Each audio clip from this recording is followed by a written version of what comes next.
kind of stories are appropriate for children?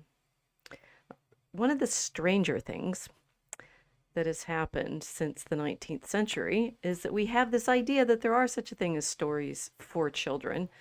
And one of the even stranger things that, of course, many of these stories for children that were written in the 19th century and have become some of our best loved children's stories are now being dissected on the internet for their propensity to encourage children into dangerous situations. So that, in fact, the stories that we think of as our children's stories are now being exposed as bad as the horror stories that the children are being subjected to on the televisions, which gets even more complicated with something like, for example, Stranger Things, when there are characters in the stories that are children, and people start saying, well, but if there's children in these portrayals of horrific things that are happening, that seems to suggest that these are stories for children, and round and round and round and round and round. I had no idea.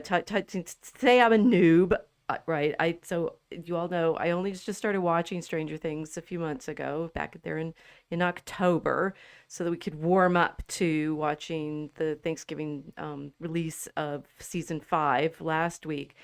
And innocently enough, I thought, we will say something about this on the internet, only to be deluged by debate over what happens when you show horror that involves children. Does that not, in fact, implicate the children in the horror? And oh, by the way, all of your favorite children's authors, from Roald Dahl to C.S. Lewis to, yes, of course, Lewis Carroll, were grooming innocent children into diabolical sexual activities in the first. Oh, wait. We are here on the Mosaic Ark, willing to ride the flood of this conversation, but not so much spoiler alert as we had last week, but content warning. There may or may not be stories that are appropriate for children being talked about on tonight's Mosaic Ark. Welcome to the Mosaic Ark.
Okay, I blame everybody, not myself. I had no idea this debate was as vicious and fraught as it clearly is, thanks to, I don't know, the internet, X, Yes. the fact of children's stories. Who knows?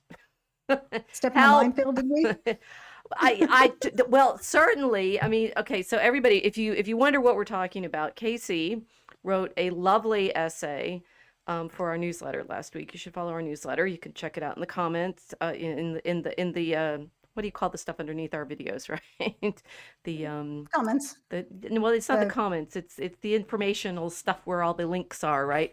Oh, And the guess links. what? Yeah. We have links below in the description. In the description, we have a newsletter, and we often reflect on the bigger issues that we touch on in the videos, but put them in another context so that, when you come to the video through the newsletter, you have a little bit more reflection on things. And Casey wrote a meditation for us last week in our newsletter, which we shared into the internets in conversation with Mr. Posobiec, which then excited a number of readers. I don't know. I hope they read the essay. It was hard to tell whether they'd only read my tweet promoting the essay or whether they'd actually. That's true. I hope they did read the essay too, because we did try to explain it, where we were coming from. I hope I did a good job. Well, let's try again to tell them what we were arguing and your impression of where the argument went. Since it was your fault. Stranger Things is not a show for children. And what we've noticed, what they've been hinting out for 4 years, and what became super obvious in the first 5 minutes of season 5, is that this is a story about child abuse and about child grooming and kidnapping and abuse and, kidnapping, abuse, child grooming. Child grooming. The first 5 minutes were shocking. Now some people said it showed a child rape. It did not, but it showed what people could actually connect the dots in their head and say, well, you know what, that looks like it could be construed as shockingly sexual. And that's true. And I think they did that on purpose because they didn't want to abuse, young actors, of course, obviously, but they needed to tee it up so high, as I said in the essay, that nobody could miss this. This is about child abuse. And a lot of fairy stories are about child abuse, going back a very long time. And this discussion we've been having this and last week has been going back at least 100 years. I would like to read 2 quotes from Chesterton if I could. This is from Orthodoxy. Fairy tales do not give the child his first idea of boogie or bogey. What fairy tales give the child is his first clear idea of the possible defeat of bogey. The baby has known the dragon intimately ever since he had an imagination. What the fairy tale provides for him is the St. George to kill the dragon. And then the second quote, exactly what the fairy tale does is this. It accustoms him for a series of clear pictures to the idea that these limitless terrors had a limit, that these shapeless enemies have enemies in the nights of God, that there is something in the universe more mystical than darkness and stronger than strong fear. And I think that's the whole point of the series. These kids, these kids are fighting back, but it's also the whole point of the fairy stories. Hansel and Gretel fought back, didn't they? Yes, they're abandoned by their parents in the forest to starve because there's a famine, and the stepmother suggests to the father that it's better for the children to not be eating. Right. Yeah. Right. Not our food anyway. Right. Is the way she looked at it. Right. Which is abusive. And so they're abandoned, and then they're lured away by a witch with candy. Right. Mm-hmm. Hey, kid, want some candy? Did we hear that from our parents? Right up there in Hansel and Gretel. Yeah. That's right. Right. They made a whole house of candy. They're going to make it. They're not going to just offer you candy. They're going to offer you so much candy you can't turn it down. An offer too good to refuse, but don't take it because only bad things happen. Yeah, the witch is going to fatten. They put Hansel in a cage to fatten him up so she can eat him. Yes. Yes. Yeah. Read the German originals. They're eye-opening. Yeah. They are for children. They were for children and adults though, but they were warning tales. They're usually morality tales. Very, very, very strong moral backbone to all of these stories, but they're also warnings against danger. That bad things exist in the deep, dark forest, and you have to be on guard against them. And a lot of these messages were to be on guard for dangers to your soul, but physical dangers were also true. They've always been true. They're still true. So what the Chesterton quotation makes me think is like what I was saying in my mini monologue to start with is this phenomenon of thinking there's such a thing as children's literature is a 19th century phenomenon. That prior to the 19th century, there's no sense that there's such a thing as children's literature. As such, there's literally no such category of storytelling that we know of prior to the 19th century. And I mean, that we're doing this right around Christmas, right? Happy Advent, everyone, or Blessed Advent. Yes, It's like it's Blessed supposed to be Advent. penitential, preparing for the coming of the Christ child. Um, that prior to the 19th century, and specifically prior to the invention of Christmas books, which is like an 1840s publishing sort of marketing venture it was actually booksellers that first invented the idea of these like commercial book presents, right? We'll put out a special book for Christmas. Charles Dickens also, Oh, comes into this sort of creation of this literature, so that over the course of the 19th century, you get more and more collections of stories that count for children. And as Tolkien said in his lecture on fairy stories, they were never specifically meant for children in the first place. The fairy, like you're talking right. about Hansel and Gretel, it's like the children are in the story, or Snow White or something like that. That there young people Hmm. in the stories. But until the late 19th century, when they were marketed and packaged and marketed as you know whimsical nonsense for the nursery, they weren't Hmm. specifically ever thought of as children's stories. And Tolkien also goes into this long thing about whether or not he thought children were especially like them or not. He thought children liked other kinds of stories as Mm, well, and not just ones that have like Disney level fantasy in them. right, right. What interests me is that this phenomena of stories created specifically for children comes at a time when children are whether people are trying to pass laws protecting children from work, Right. from workhouses and from mills and mines. And this is during the age of photography as well. So they were people were being bombarded with this message, and they weren't wrong that children need to be protected because they're innocent. Their innocence needs to be protected. So how do you do that but still warn them of danger? So this is very interesting because you're describing the context in which they suddenly need to be protected because there's situations from which they have to be protected that hadn't existed before. True. Factories, Well, not well. if Maybe they photography. hadn't existed in a long time, Well, but no, the children. the So mines did. the mines did, and they're feeding the factories. So it's a Hmm. 18th, 19th century. I mean, child labor laws are a huge thing in England over the course of the 19th century, which is a good point. Photography is, of course, invented in the mid 19th century, and curiously, in Victorian England, there's a whole genre of taking photographs of naked children. Apparently, That is disturbing. That's Please nobody quote that. That is so disturbing to I me. learned that on Wikipedia because I was reading about Lewis Carroll's photographs and whether or not they were unusual for his time. And apparently, he's famous now. Spoiler alert: Alice in Wonderland.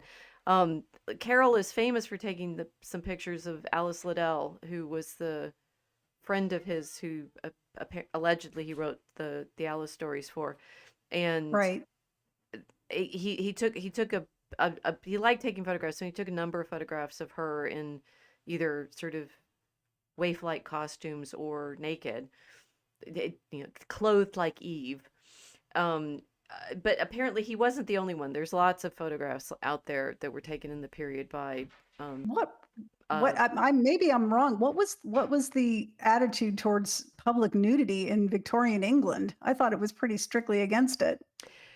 so this, we're gonna have to do a deep dive on Victorians. So we've been for our reading, we've been working up through the 17th century. Now we're in full horror over exactly what happened with the development of banking and the spice trade and things like that. But we're on the edge now of it getting even worse, I think. I mean, Yeah. well, there's a whole sub industry in academia of the hypocrisy of what happens in the 19th century in terms of the cult of domesticity versus the presence of prostitution in the cities and things like that. And I don't Dodson, Lewis Carroll, always claimed that he was taking these pictures because he was celebrating the innocence of the children. And this is actually it's topical for the problem of thinking about Stranger Things, because apparently he always made sure that there were their parents accompanying them when he was doing this Well, thank photographic God for that. exercise. But Gee. whether whether having parents present is going to help protect you or not is a it depends on what your parents are up No, to. some, well, okay, most famously from our generation, Brooke Shields Hmm. had pictures like this taken of her. She was a very beautiful child. Her mother was extremely protective over her. But in my mind, this was the 1970s and shouldn't have mattered. I don't think she, I don't think she should have allowed her daughter to have those pictures taken of her. But it's different than what you're describing Dodson did. Um, because in the 1970s, when people were taking pictures of this, they were meant to be as almost erotic because they were appearing in fashion magazines where that was being promoted. Well, but this is the problem with his photographs, because he could be saying, I mean, this is, we're saying the grooming problem is out there. And what you said in your essay, and what I do, I still have the hope that what we were shown at the beginning of season 5 was meant to be repulsively awful. And Yes, I do have, friends of mine who have different opinions on these things, suggesting that no, what Netflix was doing was making you think that they thought it was repulsive, but no, no, no, no, no. They actually want to make you see it, and that will that's a normalize it. stretch. They did want to make you see it, but they wanted you to be horrified by it Well, I think because we they were think the building up to Duffer it. Brothers wanted Yeah. us to be horrified by it, but Netflix, encouraged them to go that it's like what we're saying right now is this problem of here Dodson took pictures of these girls for whom he wrote these mind-bending weird stories, and in his version of things, and I have this book that I was trying to remember there we go, my review of it last Hmm. week. It's confusingly enough, it's Lewis Carroll Formed by Faith by Charlie Lovett.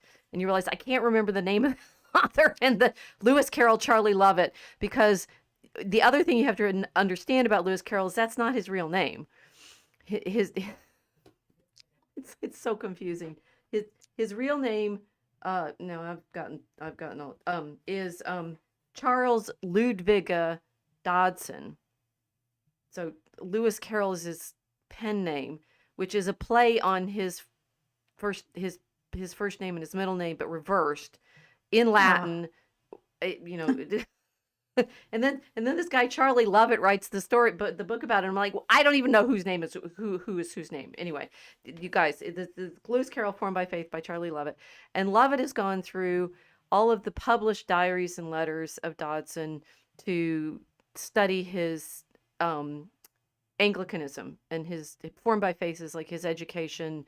His father was a very famous Tractarian theologian involved in a lot of the debates in the Anglican Church about things like baptism and infant baptism, and at what age. Charles, and I can't. Dodson is such an impossible name to say. That's probably why I went with Lewis Carroll for his name. That he was baptized as a baby because his father was on that side of this argument, saying that they should have infant baptism. But that Lovett, when he's describing what Dodson was doing with those photographs, um, it emphasizes from Dodson's own descriptions that he saw it as celebrating their innocence, or being fascinated by the innocence. I'm sorry, it's very hard for me to read this and not think that sounds like grooming too. So, It like, does. let me read a little bit of this, and you'll see how it's like. So, what right. So for Charles Ludwig Dodson, bringing happiness to a child was a near religious experience. In 1886, describing why he wrote the story of Alice's Adventures Underground, which is the draft version of what becomes Alice's Adventures in Wonderland. So it's like an early version. He wrote, quote, "Those for whom a child's mind is a sealed book, and who see no divinity in a child's smile, would read such words in vain. While for anyone that has ever loved one true child, no words are needed, for he will have known the awe that falls on one in the presence of a spirit fresh from God's hands." He writes in his letters throughout his life about this belief in the near divinity of children, saying, for example, how much nearer to God than our travel-stained souls can ever come is the soul of a little child. Next to what conversing with an angel might be, for it is hard to imagine, comes, I think, the privilege of having a real child's thoughts uttered to one. bit later. And this is throughout his life. He wrote Alice in Wonderland when he was in his early 30s, but he carries on with this kind of a rapture about how innocent and sweet the children are. So 1892, 30 years later, right? It is good for one, I mean, for one's spiritual life, and in the same sense in which reading the Bible is good, to come into contact with such sweetness and innocence. 1893. It is very healthy and helpful to one's own spiritual life, and humbling too, to come into contact with souls so much purer and nearer to God than one feels oneself to be. Was he for or against infant baptism himself? He was for it. It sounds like he doesn't think they needed it. Well, this is a little bit of a problem, don't you think? So, Right. and this is where Lovett puts his the photographs. Even his practice of photographing children sans habit, which has been called a habit by critics, though he did it only a few times. According to Wikipedia, it's more like several dozen, right? It's not a few times. There were like 30 pictures that go with this. Was closely linked to this idea of children as unfallen creatures. In a letter to the mother of Gertrude Chataway, he wrote, quote, "With a child like your Gertrude, as simple-minded as Eve in the Garden of Eden, I should see no objection, provided she liked it herself, to photographing her in Eve's original dress." I'm sorry, That this sounds is creepy. creepy. This is creepy. That is really creepy. Right? Oh, Just gosh. one more. Of two of his young models photographed in a full state of undress. You see how coy Lovett's being, right? They're naked. Okay. Yeah. He wrote, and the ones I've seen, they are posed appropriately, but they're still naked, right? Their innocent unconsciousness is very beautiful. I mean, and he has to say they don't realize they're naked. It has to be this and I think that Of course they do. Of course they do. These are what she was. I saw one of the pictures that she was like a 7-year-old child. they're about 10, I think, but yeah. Yes, they do. That was the age that was the age Brooke Shields was too when she did Pretty Baby. At 10? Yeah, she was 10. 10 Yeah, is Pretty Baby was.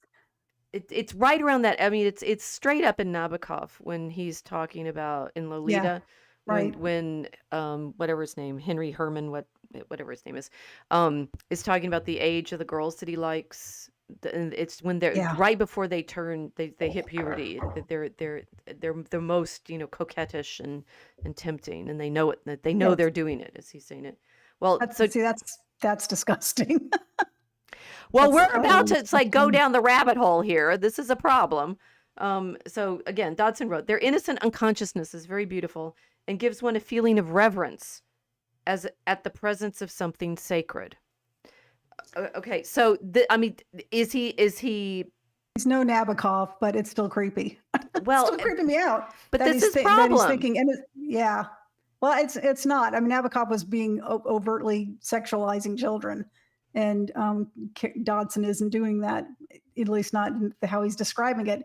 Who knows what's going on in his head or in the heads of the parents that allowed this? I just think it's just altogether weird, which is why I asked what was the attitude towards public nudity in Victorian England. My presumption has always been that they were 100% against it, that they were very prudish. I don't even like that word. They were very modest. And well, modesty was enforced. The problem of learning, how much Victoria helped with the depredations of the empire, I'm not sure anymore. I really don't know. That's just always been my assumption. Right. Well, but the criticism that's coming out against all of it, so this is a problem that Dodson, Alice in Wonderland is considered one of the very first true children's stories. So if the font of this kind of writing explicitly for children is complicated, then this was one of the people that was arguing with us on X. Pointed the fact that Netflix did Cuties, the girls doing the dance competition, right, which you have horrible. I only watched I think maybe I looked at a trailer. You guys, if you don't want people to watch these things, stop talking about them. But the posters of the girls in their sort of performance poses and stuff are much more problematic than the poses I've seen of Dodson's pictures. But Yeah, So they were being provocative, and they were using children to do it. They were right. being sexually provocative, overtly, not they weren't hinting at anything. That was the whole idea behind it, is that they were basically dancing like strippers. Well, I mean, one of the things that I've encountered in my fencing tours is you end up in the convention centers occasionally with the little girls' beauty pageants, Those are horrible. and then, I hate them. and then I and then do. you're surrounded by 7-year-olds in glitter. So they're in their makeup and ballroom dance dresses and Yeah. but they're These are children. not They're yeah. girl. I'm sorry, I'm having trouble with my seat. Just a second. That's okay. Yeah, they're little girls, but they're trying in these beauty pageants, they're trying to make them look like adults, which is just creepy as well. Right. And so that kind of like, at what point, it's like you invent children and then sexualize them. You invent children as a particular category that you're going to write stories for, and then having invented them as pre-sexual characters. I mean, Dodson and they're so innocent and things like that. Then you use them for your. It's just we're definitely fallen, Yeah. humanity, but it feels to me like in modernity we're particularly caught in a problem of exactly what do we think children are. Well, they're not little adults, right? They lack they lack the experience or adult reasoning to protect themselves from people who would abuse them. They need to be taught. Well, it's interesting that we're quite clear on that this is difficult and uncomfortable, and yet so Dodson apparently is reported to have one when he was somewhat older. He's like in his 30s, right? And Alice Liddell is 11, and he's allegedly reported saying he offered to marry her. Now, you could say he offered to marry her when she finished growing up, not when she's I 11. hope that's what it is. And I well, I really hope mean, but so. we have the timeless example of Romeo and Juliet, and the whole point of her is she's 12, right? Right. And her father is contracting her to marry the County Paris, who is probably in his 30s, and we do know that Mhm. that kind of marriage arrangement was made in these patrician families in Renaissance Italy. Mhm. The husbands are typically 20 years older than the wives, and it's not unheard of. Right. I think she was a little older than 12 though, wasn't she? So she's Mm-mm. going to be 13 or 14. She's 12. Hmm. If you listen to the script, she's going to be 13 come next something or other. She's way Okay. younger than she's usually portrayed by the actresses that play it. Yeah, oh, right, for obvious reasons. No. But it's in the script. I think she's Yeah, 12. I don't know how old Romeo's supposed to be. he's a teenager. I He's hate that play. maybe. I've Well, said this again, I before. think we're I hate that supposed to hate it, but it's play. like, okay, let's not do the Romeo and Juliet rabbit Okay. hole All right right. I now. will go off on a tangent. She's right to Yes, stop me. Okay. please. I'm trying to. Well, okay, so I hate it for reasons that have absolutely nothing to do with today's topic, but go on. it's interesting. Okay, and just to add another horror to the situation. So, I somehow have managed to be on X. I have nearly 6,000 followers now, thanks to a certain mention yesterday by a certain friend of mine.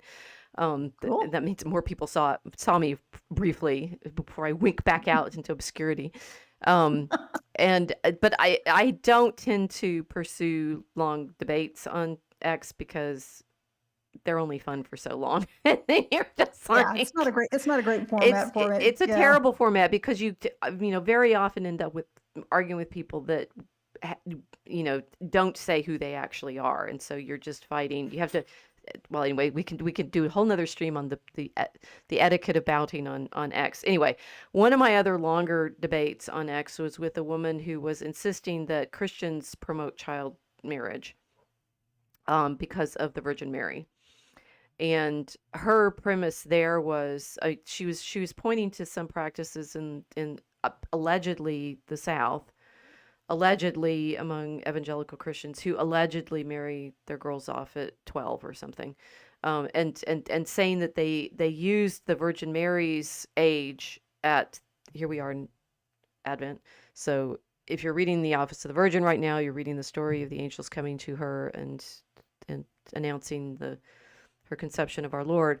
That in the late antique elaborations of these, the early, well, anyway, 2nd or 3rd century elaborations of these stories, she's said to be, and then it's like fill in the blank exactly how old Mary is supposed to have been. It's usually quite young, Yeah. whether it's 14, 15, or 16. I always heard 13. So again, it's not in Luke. She's not given an age in Luke, and so you have to depend on the Evangelium. It's presumed I think it's presumed she's very young because she's unmarried, and right, her parents are elderly, and they need to marry her off for her protection because she has to go into somebody's house when her parents are gone. Well, so she's in the elaborations. Again, it's not in Luke. In the elaboration of the story, she's been living in the temple, and when she hits puberty, the priests say she has to leave. So that's, the presumption is she's just, newly a woman, but still very young. And this woman who I was arguing with on Twitter was insisting that because of Mary and devotion to Mary, all Christians were pedophiles too. So let's just say that's not the slippery slope on this stuff is pretty depressing. There are some very, very young marriages in our country because a lot of the laws in the books haven't changed in several hundred years. And I read a while ago people are campaigning to change those laws because people come from places that have child marriage and they're like, well, it's not illegal, and people are like, what do you mean it's not illegal? Because people don't even think about it. So occasionally they will hear about stuff like this happening because it does. It's a bit of a stretch to say Protestants have such a strong devotion to Mary that it was a bit confusing to me too, that we were arguing over the Proto-Evangelium, which only Catholics usually even sometimes have heard of. So this sounds like somebody who is not a Christian of any stripe, who is trying to be clever, and they're not very good at it. Well, she claimed, this is not a reason they'd be doing that. This was 7 years ago, but she claimed to have grown up Christian and know all about it and so forth. So she knows all that. No, I'm sorry, I don't buy it. Well, I don't buy it. She was also arguing in favor of abortion because it was the argument is, how, what if these 5-year-olds are raped in the South? Would you deny them an abortion? And I'm like, if you're going to kill somebody, kill the rapist. But anyway, well, okay. So, but I think we've established how fraught this argument is. Yeah.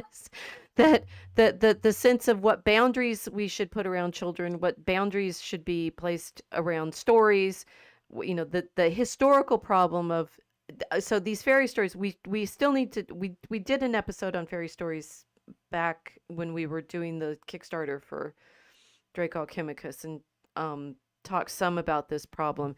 But when you were reading the Chesterton and he was talking about the need to face down the dragons, and I was thinking, well, one of the reasons that you have to have this category of children's stories that are the ancient stories that are about fighting the devil is that allegedly by the 19th century, everybody's an atheist. That's not true, or secular. No, we're all enlightened. Oh no, we don't actually believe in all that mythological stuff like heaven and hell and angels and demons. We believe creation came about by spontaneous invention. Yes, exactly. We're all Darwinian by the late 19th century, and so anything in fairy stories that has to do with the monstrous is clearly, obviously for children because it's nonsense. And that means if you know about the medieval origins of all of these alleged children's stories, they tend to be, in fact, about the horror of sin, which is what Chesterton is pointing to, even though he's deceived by the late 19th century premise that there are such a thing as these children's stories. They're not. They were not even folk tales, right? They were miracle stories. Fairy stories. They were often, children read them. Well, yeah, but they're fairy stories though. The fairies will steal your children away and give you demons back as changelings, or Right. they'll grab you and take you down into their underground, realms, and you'll come out and 100 years later and everybody you knew is dead or something like that. They're not nice Mhm. stories. They're No, they're not. terrifying.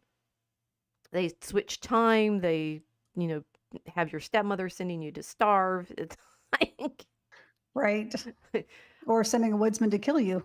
Right. or sending a woodsman to kill you, expecting the wolf to eat you up. And oh yes, Hmm. these are appropriate for children. And like again, whoever thought that, which is an interesting element. I was thinking about the most famous animal stories from the Middle Ages are of course the Reynard the Fox stories, which Disney Mm. used to make its Robin Hood movie Oh, with Robin as the fox and the king as the lion and so forth. Yeah, well, in the Reynard stories, Reynard's a rapist. yikes. I never read them. There's a whole subthread out there on the internet, guys. And Get Medieval, he did some great blog posts on that cute little fox character, right? You don't want to know what he does to the wolf's wife. Oh, It's detailed. So yeeks. So I was just thinking how convenient it is that people in the 19th century say, well, there's no such thing as monsters. That's ridiculous. We're rational now. That gives them an excuse to act as monstrous as they want. uh-huh. Monsters don't exist, Well, and they right? are, which is what we're finding out about for the Empire for Act 5 that we're about to, we have one more stanza, guys, to write for Act 4. And a certain person who needs to make the cover for us for Act 2 will remain nameless because it's frustrating. But anyway, we're about to start working on Act 5 next year, and that's going to be all the horrors of the Empire, which the dragon has had. The dragon, which we're not meant to believe in anymore as a real monster, has hidden Right. itself in the coils of the arguments that we're actually all coming out from under a somewhat right now, but are still trapped in, like, I don't know, liberalism. Right. Trying to come out of it. It's like a bit like being in a stupor, a 200-year-old stupor or 400-year-old stupor. Maybe we were put to sleep by the fairies. Some would Maybe I say should it look goes more all the way risky back to algorithm. Shakespeare and Midsummer Night's Dream, right? So your quotation from Chesterton is actually beautifully apt because it's saying we used to know what the horrors were, and these Right. stories were told to show us what the horrors were. And somehow, weirdly enough, we shoved all of those stories into the closet and said, "Oh no, those are silly stories. Those are for children." And when they start coming back out of the closet as monsters, we either dress them up as fuzzy blue and purple things and say, "Oh, monsters are fun. They jump out of closets and scare children and make them scream," which is apparently a That nice movie for children. Monster. that I mean, I will never be able to watch that movie again after people pointed that kind of stuff out. It's like, oh, they scare children and they get energy from that, and they're attracted to children, And that movie's and okay, explicitly made for children. It's no, got cute toy, like not just toys, I which know we were told that's because Stranger Things has toys for. Mel correctly pointed out they're for collectors. They're grown up for toys. The toys are for grown ups. Kids like that's yeah, kids it's a like figurine, not a toy. apparently kids like monsters too in their toys. I don't know how many dragons and dinosaurs does your son have. How many Darth Vaders did our generation play with? Uh, He's not a nice guy. he strangles people. He's Vecna in a big armored costume. Yeah. He kills people with his mind frequently and joyfully because he enjoys doing it. It seems to me there's a lot of buried grooming in all of these stories in the first place, and we're constantly busy pretending. Okay, the thing is, I'm so not minimizing the problem of all these child entertainers the problem of all these child entertainers coming out that are clearly setting the children up to do what Vecna does to Will in the opening scene of Stranger Mm. Things. And the opening scene of Stranger Things season 5 is the only context in which I've seen someone show how absolutely abusive and disgusting it is. Yeah, it's horrific and disgusting and vile and it's repellent and I can see why people might be shocked, like the person you and I were both speaking with on X. Mm-hmm. He says, I watched this for 4 years and then bam, it's like, well, what did you think was happening? That's just it. People don't take child abuse seriously. I mean, there are entire school boards across this country, in some parts of this country, where they literally had children raped and they covered it up because they don't take it seriously. And it's like out of sight, out of mind. Just hush it up, keep it quiet. No, nobody should. Well, and this is what we said in our first Stranger Things episode when I saw that scene of Joyce and Hopper finding Will in the library, Right. tied up with tentacles and a tentacle down his throat, and I said that looks like something Right. sexual to me. Even Right. though it was set in the context of Hopper remembering his daughter having a ventilator down her throat. I think Right. having a ventilator down your throat is somewhat equally horrific. Well, it's violent. It's very violent too. It's done only it's supposed to be done only in extreme circumstances to save your life. So and pulling it out like that would be violent too. Right. But whatever it was, I mean, it's a tentacle. It's squishy. It writhes after they pull it out. The sense Right. of Will's being abused was there from the very beginning. So if you guys didn't see it and now you're mad at Stranger Things for making it more explicit when the characters are I was also thinking this is a similar problem I think with the Harry Potter arc of the story, that if you start your story when the kids are 11 or 12 and you carry it through the arc of growing up so that you hit 17 or 18, those years are intense. And by the end of it, Right. you are a different person than you were when you were 11. And either the story grows up with you. This is what people are criticizing the actors for, having, even though they're like in their early 20s now. I keep seeing kids on campus that look like the characters in Stranger Things, the actors. I'm like, oh, right, because they're their age. They're college Right. age now. But they're having to play as if they're still in high school. And everybody's criticizing them for not being able to do that. And it's like, yes, that's exactly right. It's hard once you've gone through the transformation to have and I was thinking about this, about what the innocence of the children is and what the marvel of what they're living through when you're 11, 12, 13. And you're having this sense of there's this way of viewing things that the adults somehow have access to, and you're starting to catch glimpses of, but you don't really have it yet. Right. And that feeling of discovering the backstory on everything is basically the essence of going through those years, which is why people like that kind of story, that you're being introduced to what the adults all knew all along, but haven't been talking to you about. Yeah. And by the time you're 17 or 18, you've more or less, at least physically, matured. I think we think 17 and 18-year-olds are physically mature-ish, right? Do we? Usually, I yeah. think. Right? Usually. It depends very mostly. I remember feeling more mature at 17 or 18 than I did at 12 or 13, so there you go. Well, right. And I mean, like by the time you get to 17 or 18, you're like insistent on being an adult. So there's that, and then you're just, irritating because you're not yet that grown up. But we're here to tell you guys there's more to come. Yeah. Sorry, I lost a little bit there. We were talking about the reality of the abuse and whether or not people can see it. Oh, the story got more intense from the first season to the fifth. Fits with the problems that you can cope with as you grow up, that it gets more intense. The problem is, of course, that kids are being given adult problems to deal with constantly in the form of, for example, their parents fighting, which is where we've set up.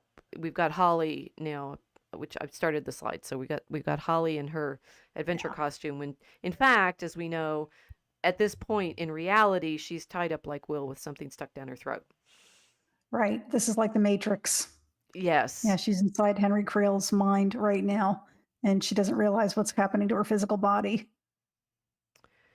Right. But that she gets this fantasy of being in this wonderful Wonderland where Right. Henry is giving her delicious breakfasts and she gets to, Mhm. have It's a beautiful house, a and she has the beautiful run of it. And house, dresses, beautiful dresses to wear. Mhm. Yes, you can do anything, but don't go in the woods. Well, Right. that'll work. Yeah. How naive are you, Henry? Well, you want a kid to go into the woods, tell them not to. Right.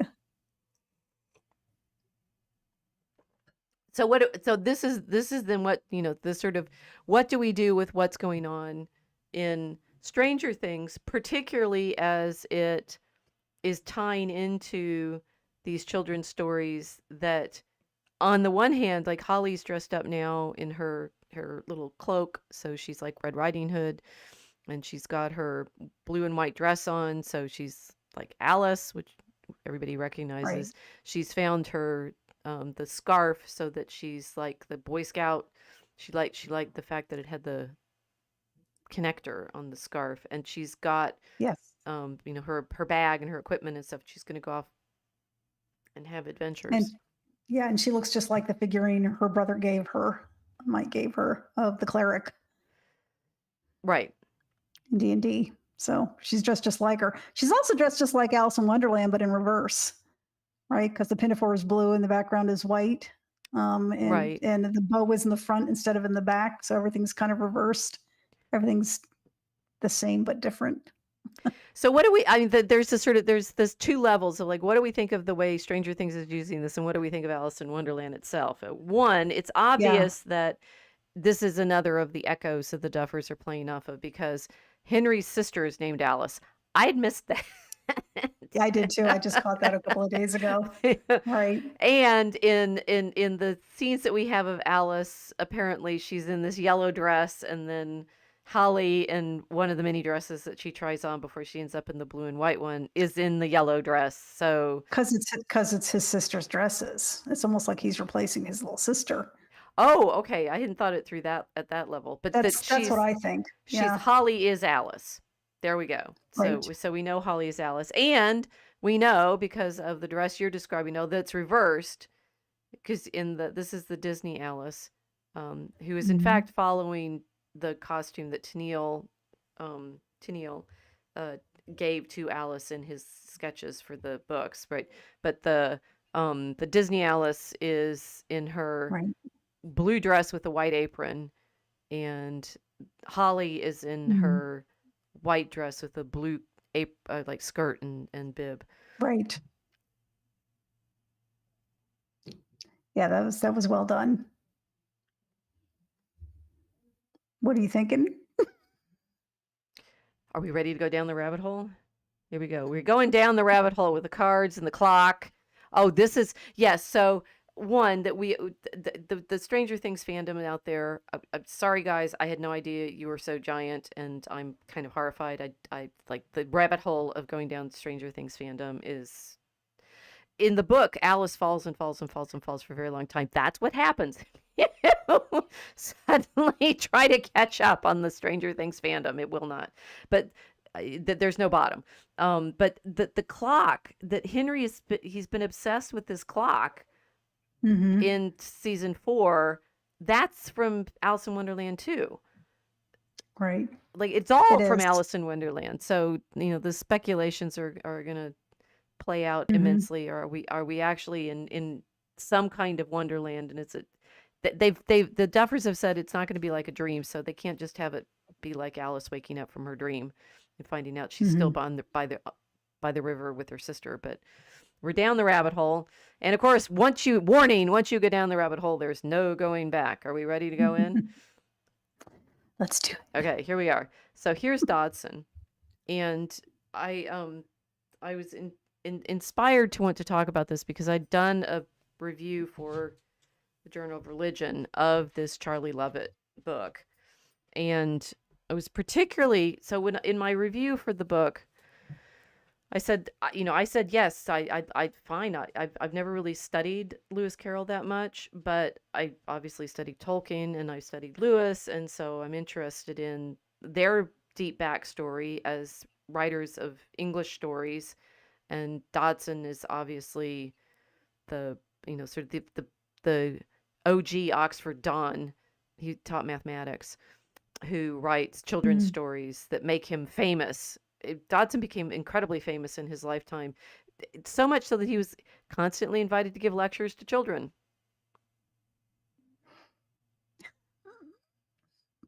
I know, keep absorbing it. So I don't want to. there's a number of photographs of him. One, he was apparently fairly tall. He was 6 foot tall.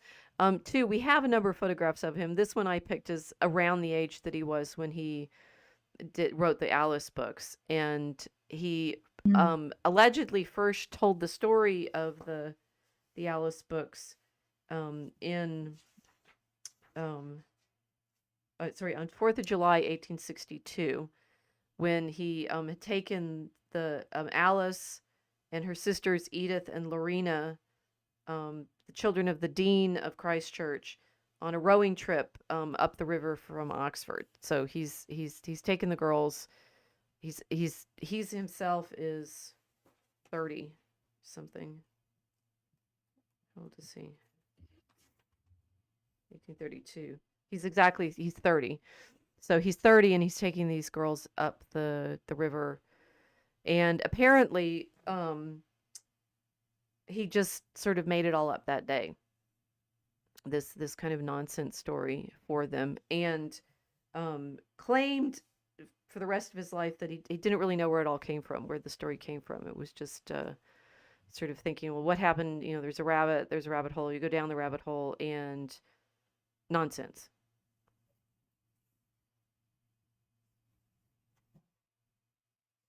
Well, that would explain why he said it didn't mean anything.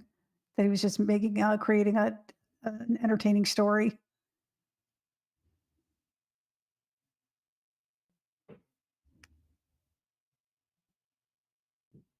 So he just said, yeah, he just. So what was frustrating for me reading the book was I kept thinking, being used to Tolkien and his extensive letters when people wrote to him about what his stories meant, I expected that there would be similar archive for Dodson when people, and certainly finding out that he was as popular as he was actually ordained as a deacon in the Anglican Church, although never a priest, right? So some of the papers that Levitt, I'm going to keep saying that name right, Lovett, some of the papers that Lovett talks about were sermons that he gave, and he did preach for children and things like that. But in his diaries and his sermons and his letters, he's really boring. So are you saying you doubt he could be this creative? Well, it's like it's a disconnect. There's a big, and he wrote this one and The Looking Glass, and he wrote some other stories too. There's a very interesting one where he has this gemstone that they have their prayers set in or something like that. There's other stories out there that are quite curious, but that he had these, although he liked preaching to children and was invited to talk to children a lot, he doesn't Lovett found nowhere in his papers any explanation of what he thought the Alice stories meant. My mind was blown. It was too frustrating to me because he has some things like when he so Dodson first told the story of Alice's adventures during this rowing trip. The inspiration of that summer afternoon became Alice's Adventures Underground, a manuscript book that he illustrated for Alice, and later expanded into Alice's Adventures in Wonderland, published in 1865. 6 years later, he published the sequel, Through the Looking Glass, and What Alice Found There. Dodson only ever claimed the books as nonsense stories.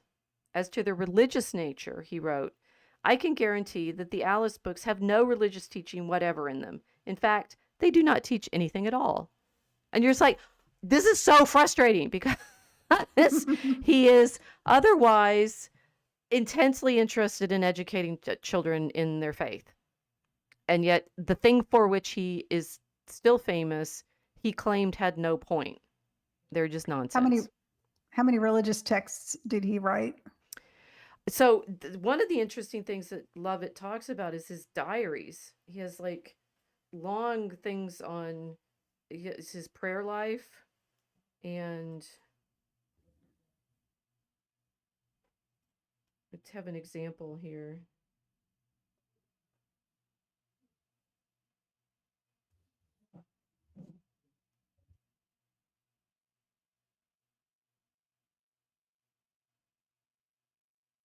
Okay, so here this is interesting. When he actually weighed in writing letters about appropriate and inappropriate literature for children. So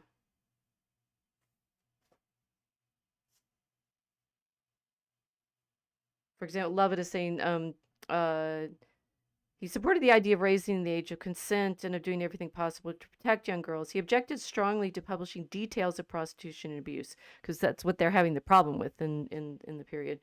In an impassioned letter to the editor of the St. James Gazette titled "Whoso Shall Offend One of These Little Ones," and signed Lewis Carroll, he wrote, and this is actually fairly long, but it's appropriate to our problem. Okay. And this was written in 1885. Okay. The question at issue is not whether great evils exist, not again whether the rousing of public opinion is a remedy for those evils. On these 2 points we are agreed. The real question is whether this mode of rousing public opinion is or is not doing more harm than good. They're trying to draw attention to the problem of prostitution, and so he's saying whether this is working. And the worst of the danger is that all this is being done in the sacred name of religion. If we had no other evidence for the existence of a devil, we might find it, I think, in the argument from design, in the terrible superhuman ingenuity with which temptation is adapted to the taste of the age. I plead for our young men and boys whose imaginations are being excited by highly colored pictures of vice, and whose natural thirst for knowledge is being used for unholy purposes by the seducing whisper, "Read this, and your eyes shall be opened, and ye shall be as gods, knowing good and evil." I plead for our womankind who are being enticed to attend meetings where the speakers, inverting the sober language of the apostle, quote, "It is a shame even to speak of those things which are done of them in secret," end quote, proclaim that it is a shame not to speak of them, who are being taught to believe that they are still within the bounds of true womanliness and modesty while openly discussing the vilest of topics. It's like now, right? It's like if we talk about the child abuse, if we talk about prostitution, are we making it worse? And he's saying, yes, we are. You shouldn't be talking about this stuff.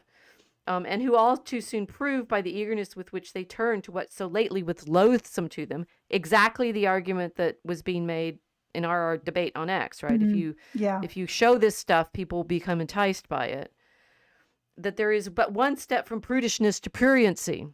Above all, I plead for our pure maidens, whose souls are being saddened, if not defiled, by the nauseous literature that is thus thrust upon them. So he would probably agree with people saying on Netflix, stop showing this stuff. So the thing is, it's therefore very interesting that because of the photographs he took of the girls, and because of arguments that are being used thanks to the Jefferson Airplane song about Alice, that his stories were written specifically to do the thing he says you shouldn't do at all, which is to corrupt the children with them. I truly, never mind going down the rabbit hole, right? It's like we're now that is a rabbit hole, completely down the rabbit hole of, for example, one of the authors on Substack who we read and are intrigued by, Miri AF, has been covering what she says is, exposing most recently Roald Dahl.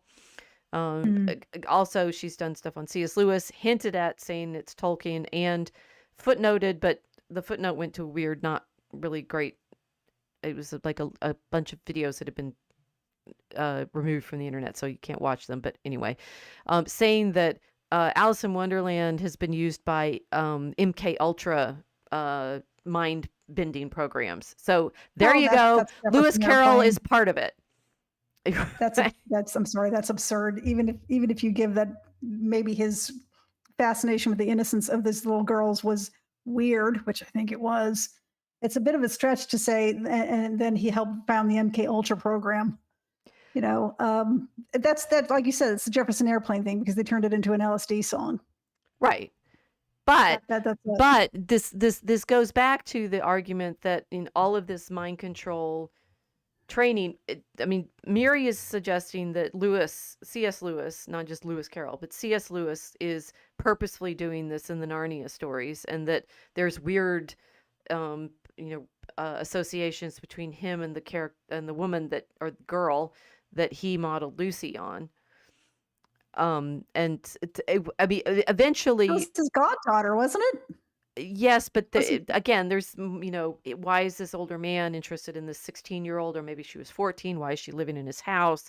She's housekeeper. No, she's this, refugee from the evacuations of the children from London during the bombing, or et That was cetera, et pretty cetera, et common. cetera. Yeah. Right, but it's the problem of, if they're grooming these kids like Netflix, like Stranger Things is showing Vecna as Henry to be doing to Holly.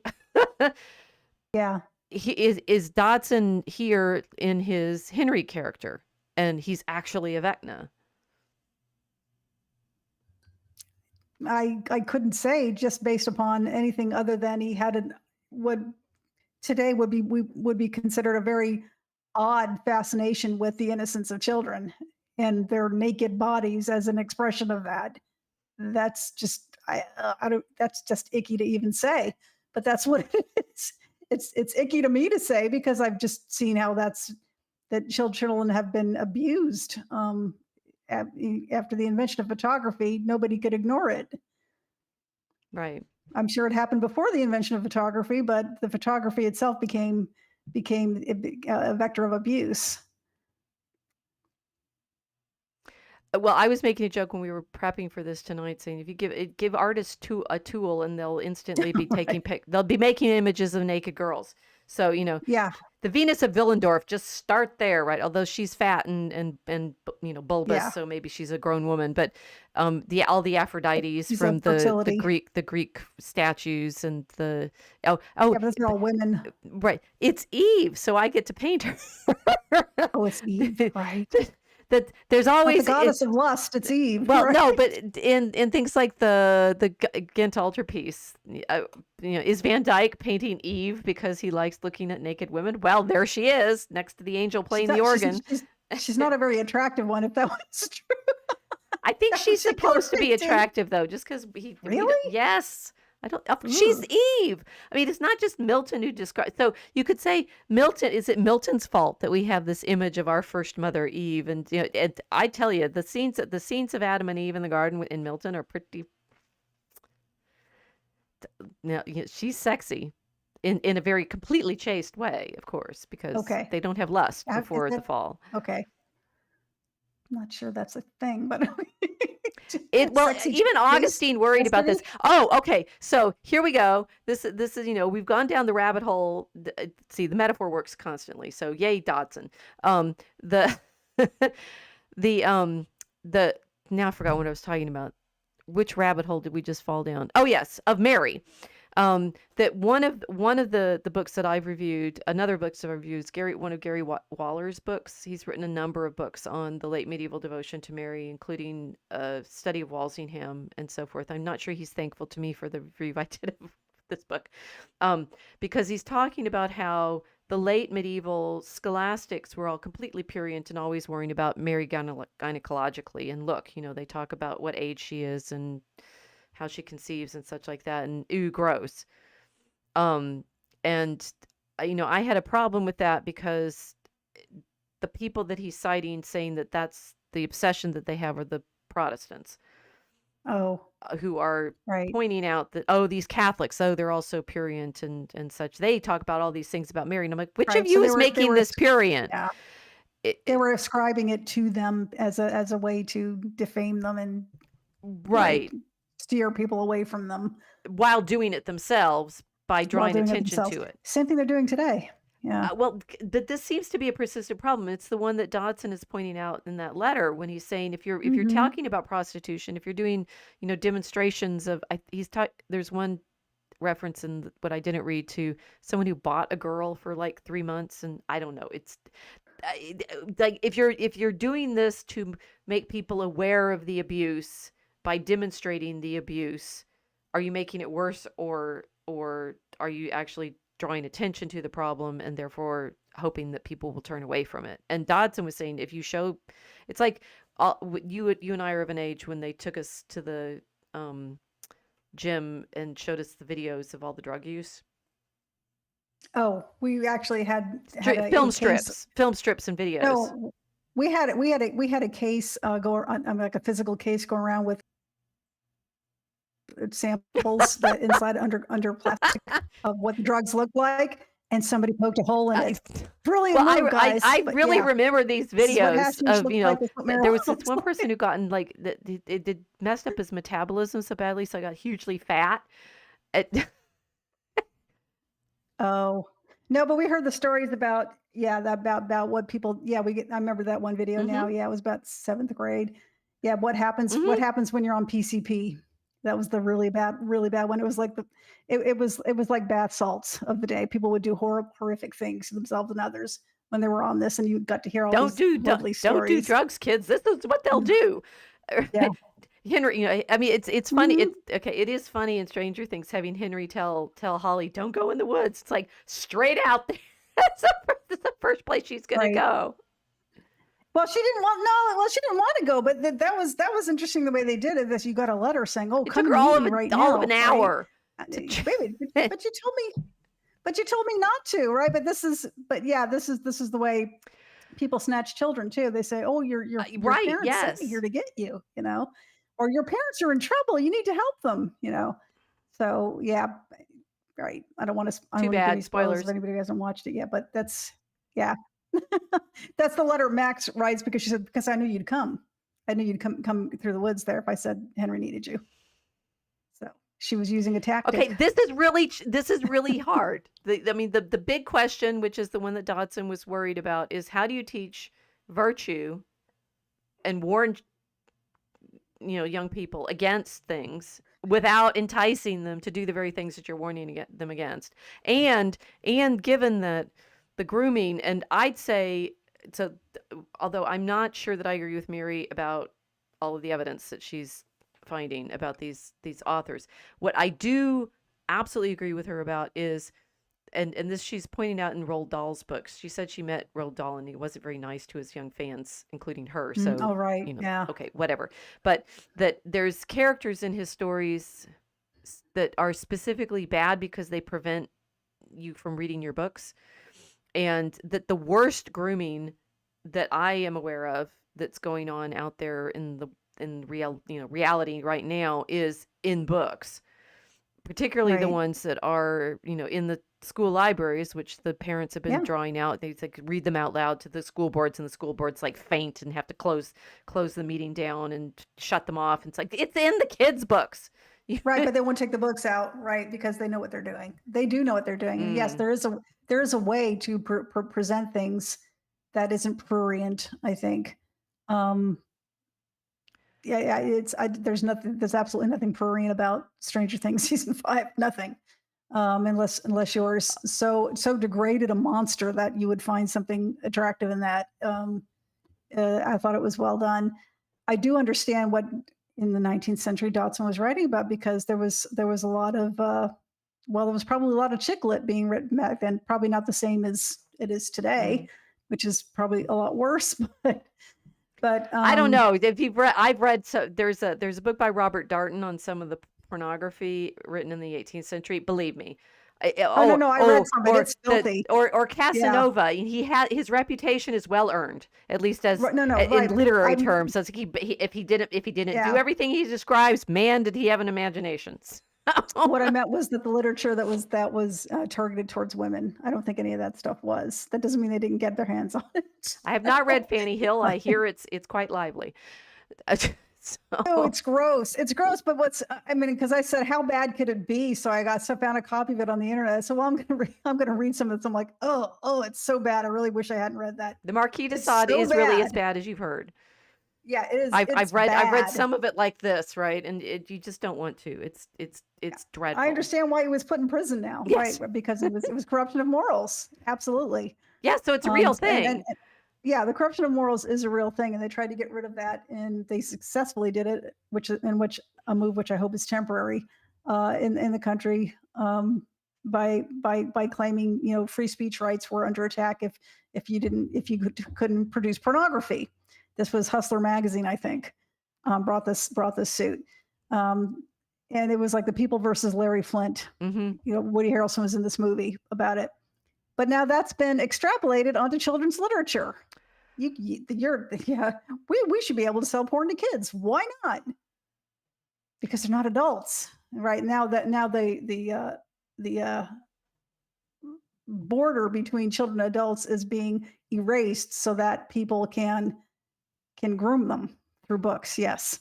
Oh, and they definitely are. Deborah DeGroof has written Between the Covers, which Patrick Coffin told me about, actually, and I could not believe what I was reading. She went out and studied all the books that their age, so the age appropriateness it's calculated by sentence length.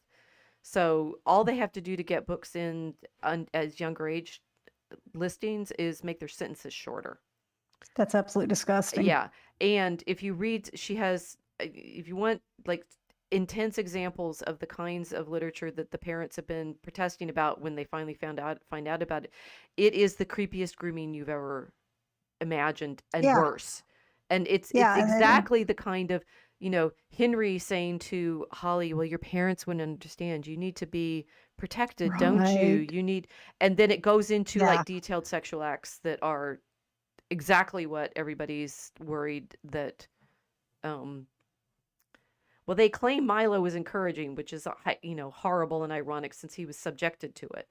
So right, that's the same argument, because I've seen people in Catholic like social media sphere, they can't stand anything he's talking about. They'll on the one hand they'll say they're really glad he's converted and is changing his life, but he just needs to shut up. Right. Yeah, Because it's like stop talking about, and he's he's saying out loud the things that nobody wanted to hear. And that's then it. And he should, because they're not his target audience. Right. His target audience are people who maybe never even occurred to them, but hey, I don't have to do this anymore.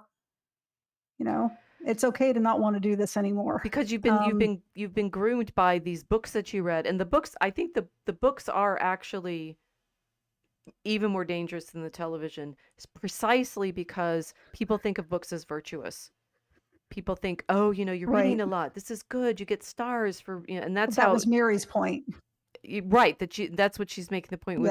That Dahl puts it into his book, saying, if your parents are preventing you from reading, how bad are they? They don't even care about, literature and scholarship and your education. This is how they get away with saying we're against book banning. They're banning books, like they're banning pornography. Well, shut up! I don't want to hear that. It's just books. Books in general, all books are good. No, they're not. No, all books are not created equal. And so they try to blur the definition of banning, of book banning, to mean something that it doesn't. Children have never been allowed to buy straight pornography, and now it's put in directly into their books because there's no picture, so it doesn't count, right? Right. And sometimes there are pictures, by the way. Sometimes there are pictures, really but and the people allowing this and pushing this need to be run out of their jobs today. They don't belong in. They are a danger to children. But it's the upside down through the looking glass mind spell of reading is good for you. Like read, believe, go to the library, and it's very it is very it's good fundamental that Will was found in the library. I mean, because that's significant. It's either it's the place from which all the information is linked, okay, but it's also the place where a lot of the worst grooming is happening. Yes, it is. Yeah, there are libraries. Well, not just the books that are in them, but the people that they attract in certain cities. I wouldn't go near them. It's like what Greyhound bus stations in the late 70s in San Francisco must have been like. It's icky. You just wouldn't go in there, and it's kind of a physical reflection of what's contained in a lot of the books. So that would go take us down a different rabbit hole, which I'm going to resist. Yeah. We're on children's literature now. Okay. So well, children can't go to the libraries is my point. Okay. So and then we're wondering whether it's Dodson's fault, or how much of the corruption of our children has been because of the mind-bending stories he wrote. So here we have, the story of Alice in Wonderland begins with, of course, the white rabbit worrying about his clock. Yes. We there's always more in these things than we could probably get through in the appropriate amount of time. But the white rabbit. Okay, we're looking at a clock now. I'm looking at my clock as we're looking at the white rabbit, looking at the clock. How much time do I have, and what do I want to concentrate on? In my review, like I said, I was wanting to hear more about the religious elements to the children's stories, because Lovett's book is about Dodson's theological formation and his interest in Christianity. And so I thought, how is it that the Alice books, Tolkien does say in his letters that the Lord of the Rings is a fundamentally religious work. So how is it that for Dodson that it never was the case? But what Lovett suggests is, well, but on the other hand, it's actually rather difficult to believe that Dodson, who basically spent most of his life reading scripture a lot, like daily, when he went to write something, even as a sort of frolic, just sort of a whimsical meditation, would not include things that actually mattered to him in terms of identity, specifically his Christian identity. So, the one thing that people love citing about faith is what the White Queen tells Alice in the second book in Looking Glass, when Alice is trying to understand whether or not she's. I'll find this just a second.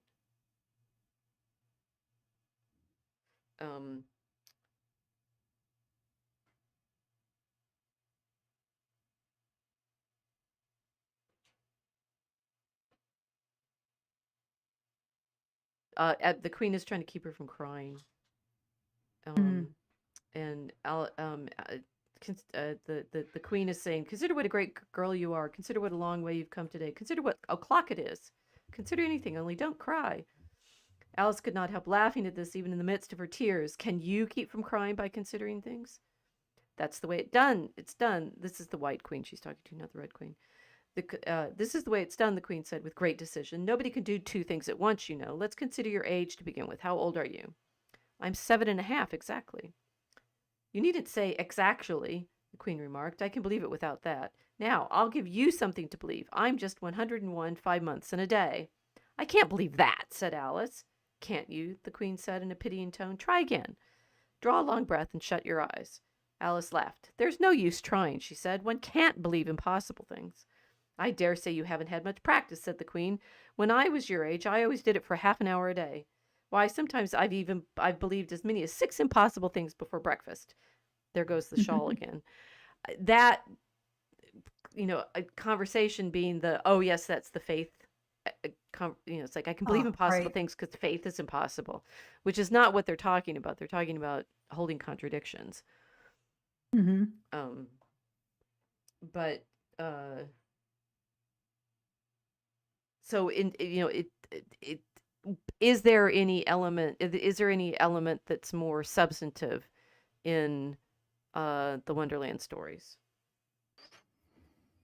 What would you I don't say? know. What would you say? I've never read them. You've never read them?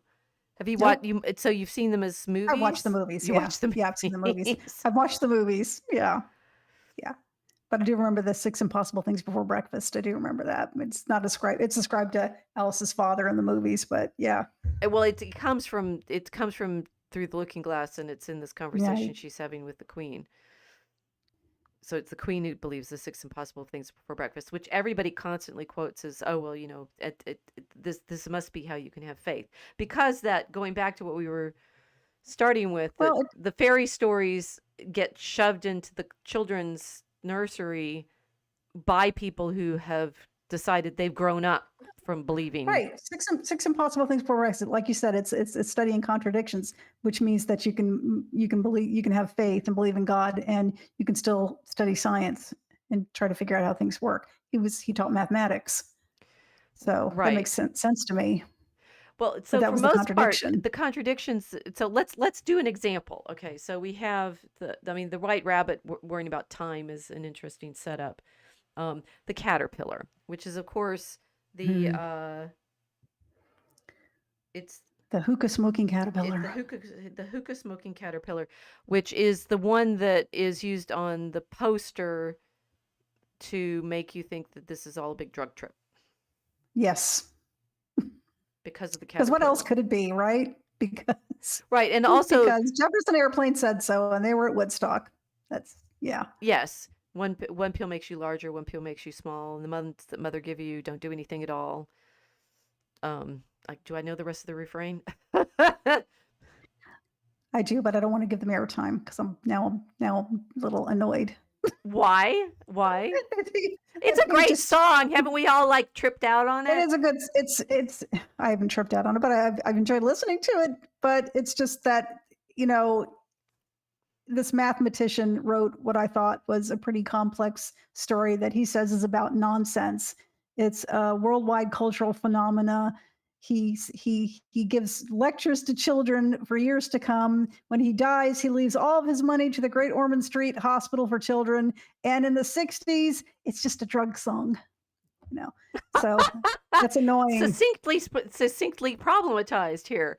Yes. So, but this is this beat. It's like in the moment when we're talking, Miri and others are insisting that yes, it is. We are the ones who got mind flayed and believed that this was about anything other than a drug trip because, well, for example, in the mid 19th century, the English are busy selling opium to the Chinese. I do find it interesting that the caterpillar is smoking a hookah right now. Like, why that? Of all, the white rabbit has a watch. The queen and her Well, court are worried maybe he's about meant to be tarts, Chinese. but Well, maybe he's meant to be Chinese. Maybe he's meant to be a silkworm. Silk caterpillar. he's I sitting don't on a know that because mushroom, he and the did not mushroom. leave notes. Well, he didn't. This is very frustrating. Do you see? We Yes. can't. I mean, we might be able to ask the duffers if you think they'll notice our videos. That would be nice. Um, we can't ask Dotson, and he never wrote anything down about what these meant. So in this conversation, Alice is going to Alice is, you can see in the picture, she's little at this point. She's Hmm. smaller than a mushroom, and she's frustrated about being little. And at the end of this, the caterpillar is going to tell her how she can grow again. Um, the okay.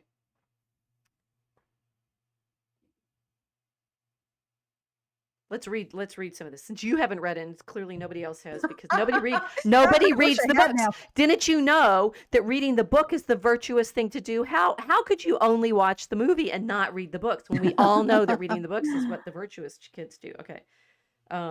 So she's come up to she's come up to the mushroom. It's really big. She looks around it, and then she occurs to her that she needs to look on top of it. She stretched herself up on tiptoe, peeped over the edge of the mushroom, and her eyes immediately met those of a large blue caterpillar that was sitting on the top with its arms folded, quietly smoking a long hookah and taking not the smallest notice of her or anything else.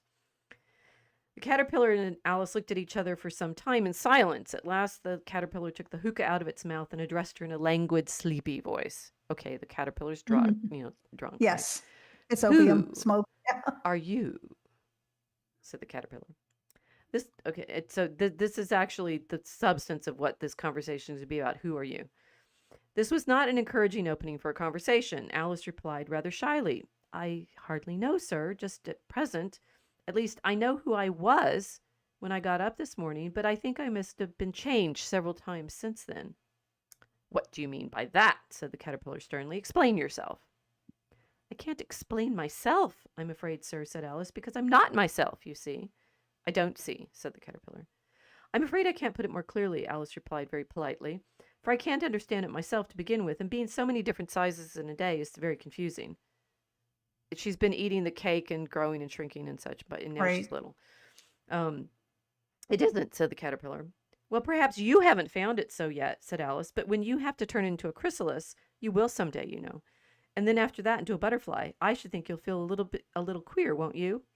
Not a bit, said the caterpillar. Well, perhaps your feelings may be different, said Alice. All I know is it would feel very queer to me. You, said the caterpillar contemptuously. Who are you? Which brought them back again to the beginning of the conversation. Alice felt a little irritated at the caterpillars making such very short remarks, and she drew herself up and said very gravely, I think you ought to tell me who you are first. Why? Said the caterpillar. Here was another puzzling question, and as Alice could not think of any good reason, and as the caterpillar seemed to be in a very unpleasant state of mind, she turned away. Come back, the caterpillar called after her. I've something important to say. This sounded promising, certainly. Alice turned and came back again. Keep your temper, said the caterpillar. Is that all? Said Alice, swallowing down her anger as well as she could. No, said the caterpillar. Alice thought she might as well wait, as she had nothing else to do, and perhaps after all it might tell her something worth hearing. For some minutes it puffed away without speaking, but at last it unfolded its arms, took the hookah out of its mouth again, and said, So you think you're changed, do you? I'm afraid I am, sir, said Alice. I can't remember things as I used, and I don't keep the same size for 10 minutes together. Can't remember what things, said the caterpillar. Well, I've tried to say, how doth the busy little busy bee, but it all came different, Alice replied in a very melancholy voice. Repeat, you are old, Father William, said the caterpillar. Alice folded her hands and began, and then there's some stanza poem, which I won't read. That is not quite right, said the caterpillar. Not quite right. I said, that is not said right, said the caterpillar. Not quite right, I'm afraid, said Alice timidly. Some of the words got altered. It's wrong from beginning to end, said the caterpillar, decidedly, and there was silence for some minutes. The caterpillar was the first to speak. What size do you want to be? It asked. Oh, I'm not particular to size, Alice hastily replied, only one doesn't like changing so often, you know. I don't know, said the caterpillar. Alice said nothing. She had never been so much contradicted in her life before, and she felt she was losing her temper. Which the caterpillar, it's like what the caterpillar told her not to do, right? Are you content now? Said the caterpillar. Well, I should like to be a little larger, sir, if you wouldn't mind, said Alice. 3 inches is such a wretched height to be. It is a very good height indeed, said the caterpillar, angrily rearing itself upright as it spoke. It was exactly 3 inches high. But I'm not used to it, pleaded poor Alice in a piteous tone. And she thought of herself, I wish the creatures wouldn't be so easily offended. It feels like being online, don't you know? You know what? It sounds exactly like the way a child would speak to a much older adult, and how frustrating that would be. She has to lean up to see them, and they're very demanding, and nothing's making any sense. And also the child is growing, right? And growing out of her clothes, and everything just seems strange now. And yeah, it sounds like he's writing from a child's eye view. It's delightful. Well, it's sort of about what, which is the interesting question. So let me just, this time. About nothing. Well, no, the thing is, so Lovett goes on and he thinks there is something in this. Oh, okay. And okay, just this time Alice waited patiently until it chose to speak again. In a minute or two, the caterpillar took the hookah out of its mouth, yawned once or twice, and shook itself. Then it got down off the mushroom and crawled away in the grass, merely remarking as it went. And this is in the song, right? One side will make you grow taller and the other side will make you grow shorter. Although that's the pills make you, but one side makes you taller, one side makes you shorter. One side of what? The other side of what? Thought Alice to herself. Of the mushroom, said the caterpillar, just as if she had asked it aloud, and in another moment it was out of sight. So, caterpillar folds its arms, does the hookah smoking, right? And you could say, okay, one, it's frustrating and mind bending, and the conversations that Alice keeps having with the creatures throughout are like this, right? She'll say one thing, they'll come out with something completely opposite. There's a lot of, I do feel like things like, oh, can you recite the poem? That she's often being required to do her school exercises, basically. Yeah, or perform for an older family member. Tell me show me your recitation. You know. I can see. I can put see your that arms too. behind your back and recite, and it didn't come out right, and I can't remember now. I don't know who I am. So what your response was, it's delightful. It's like from the children's perspective. Miri's suggestion is this is MK Ultra training in Sorry. prospect, right? It's the kind of stuff that's meant to like befuddle the Empire and keep them all drugged up, just like the caterpillar with its hookah. And Okay. if you train, so that this, I mean, the How many large Chinese were reading Alice in Wonderland? what? The Chinese were the ones that were addicted to the drugs because the British were pushing it. Not, I mean, Well, but yes, they maybe this existed is in Britain pushing too, it but on the British. who was going to do the work? I don't see them doing that, but Well, but I mean, you're just not going to be drawn, are you? sorry. Well, I'm not convinced about Miri's theory about that. but this anyway. is what she would say, and the others, the people on X are saying we didn't see in the Stranger Things, and can't you see that? I mean, Stranger Things is horrific, and this is somewhat not, right? I think being big or little and eating mushrooms. Excuse me. That it's the kind of it, but consider if it instead it not in Alice in Wonderland, it was in something like 1984, where you are tormenting someone into accepting what you say, the 2 + 2 is 5 thing. Right. But that wasn't what the scene was.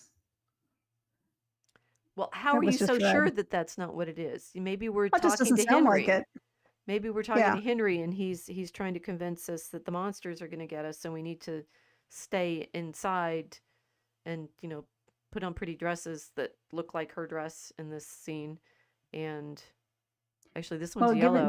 She's got a yellow dress on in this scene. I think I've skipped ahead too far. Yeah, there is.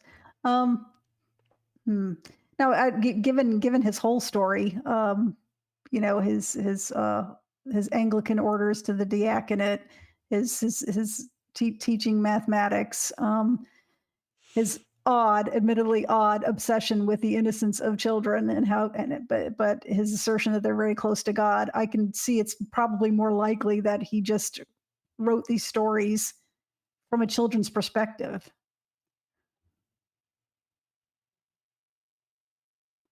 Well, some would claim that being Anglican doesn't, makes it even worse, because we all know what those Anglicans get up to in their lace outfits. What?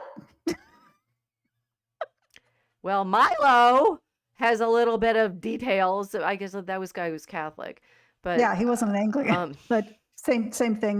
Well, who knows, right? It's like the X is constantly claiming that where are all the bad guys hiding? Where are all the groomers hiding? And some of them, would say, well, of course Dodson is he gets to pretend to be talking to all these innocent children and giving concerned lectures while he's in fact getting them to take their clothes off so he can take photographs of them. Yeah, that was creepy. There's just no way around that. By confusing them, by asking if you can.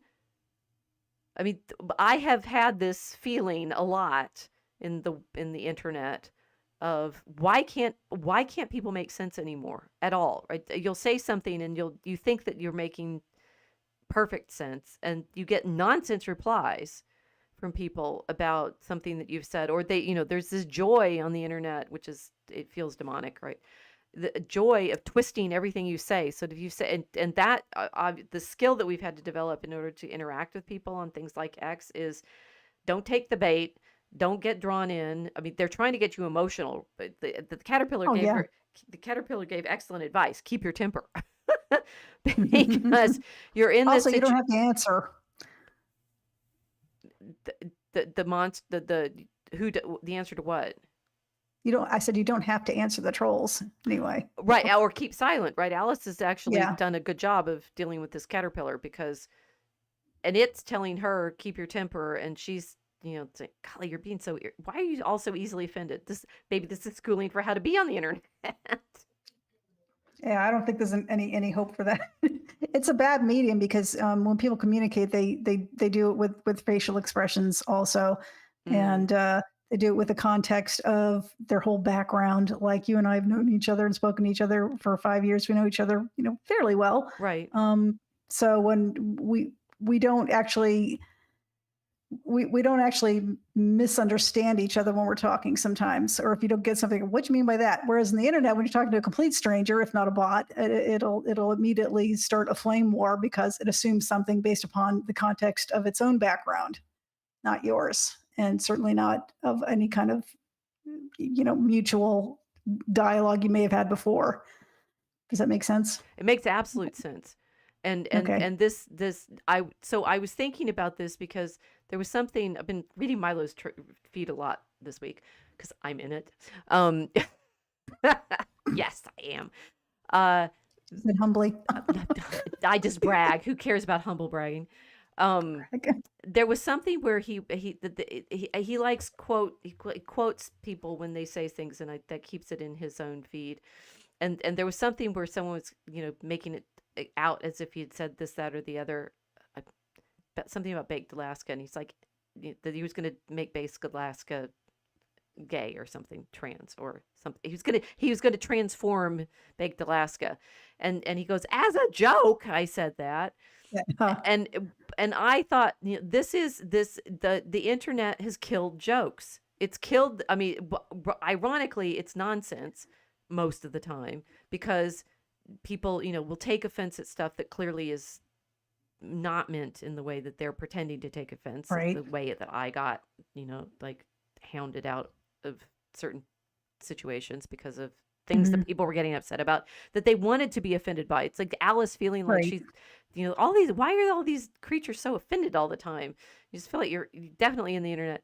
And the obverse of that being you can't make a joke about anything because if you do, whether you're saying like we don't have the facial expression, we don't have our full engaged, relationships to be able to tell whether people are joking and making friends and like here's a joke between friends. Oh, why would you say that?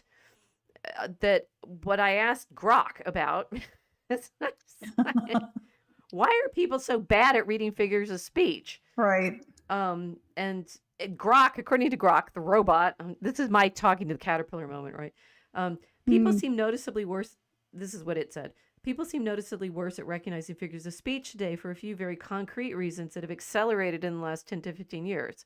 I mean, I thought, okay, it's designed to always agree with you, so it's actually not being offended, but it did give some interesting suggestions. So text-heavy, context-stripped communication, which is what you were saying. It's like we don't have the tone of voice, facial expression, and physical context at all. We're all in this disembodied, upside down, so that everybody's perpetually offended because we don't have any context. Sarcasm, hyperbole, and idioms evolved in spoken language with heavy paralinguistic cues. When you remove these cues, "I'm dying" literally looks like a medical emergency to someone who isn't tuned in. Right, or somebody who doesn't speak English very well. Right? Oh my gosh, why? Well, that's the second one, number 4, second language and global English. Huge chunks of online discourse are now between non-native speakers using English as a lingua franca. Non-native speakers default to literal readings because that's safer when you're not 100% confident in the nuance. Native speakers then mirror that style to be understood globally. That I had not, I hadn't thought about it. It's like, it's absolutely right. Good job, British Empire.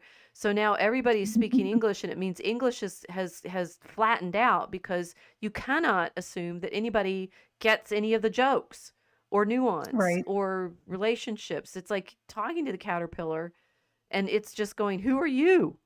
Who are you?" Right.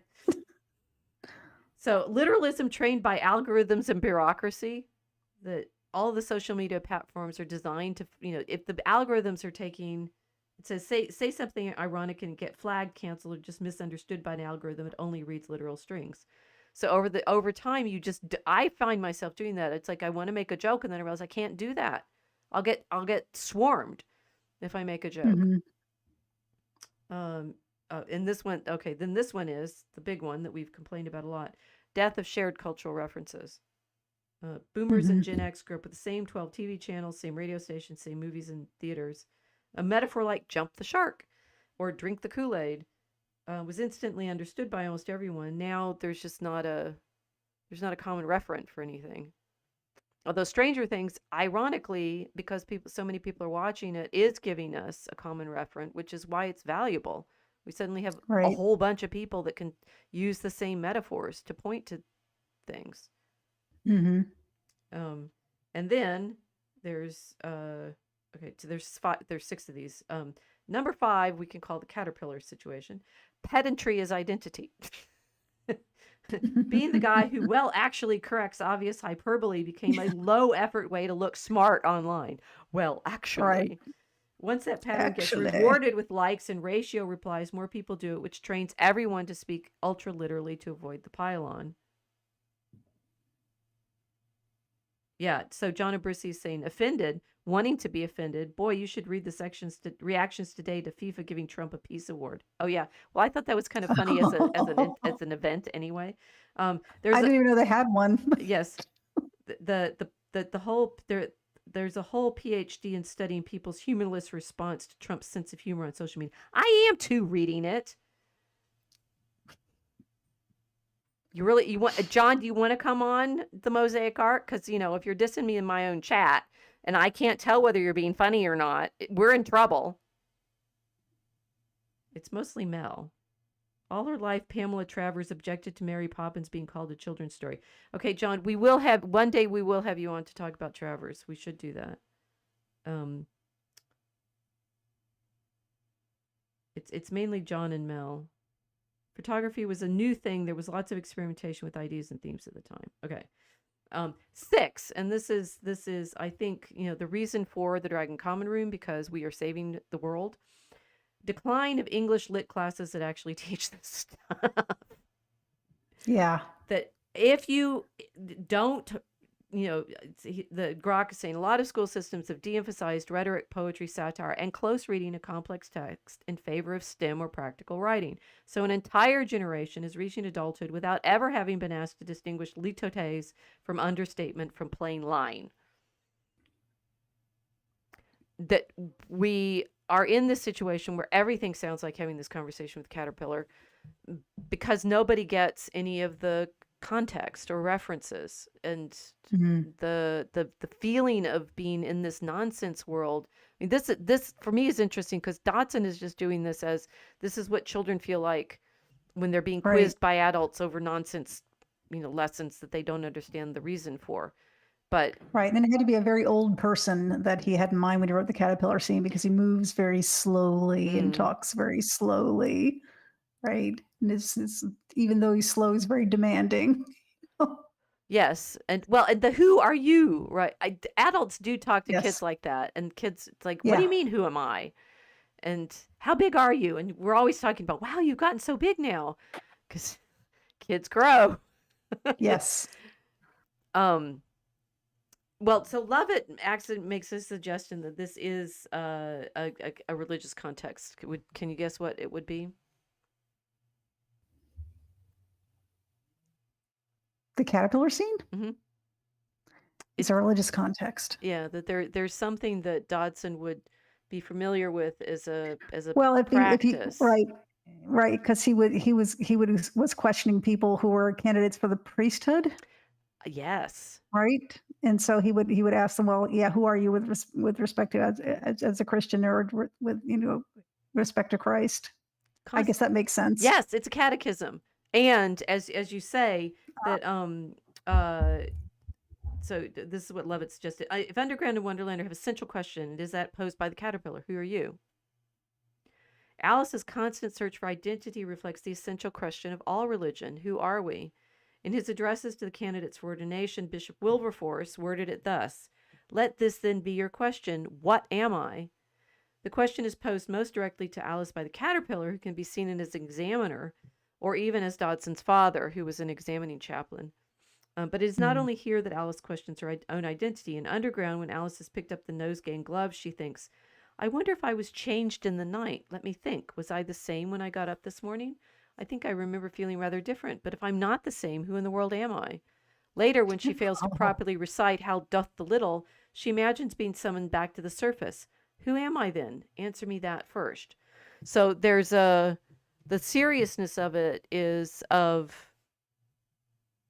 her ability to understand, like, and conversion being, of course, a big change. The caterpillar is going to become a butterfly.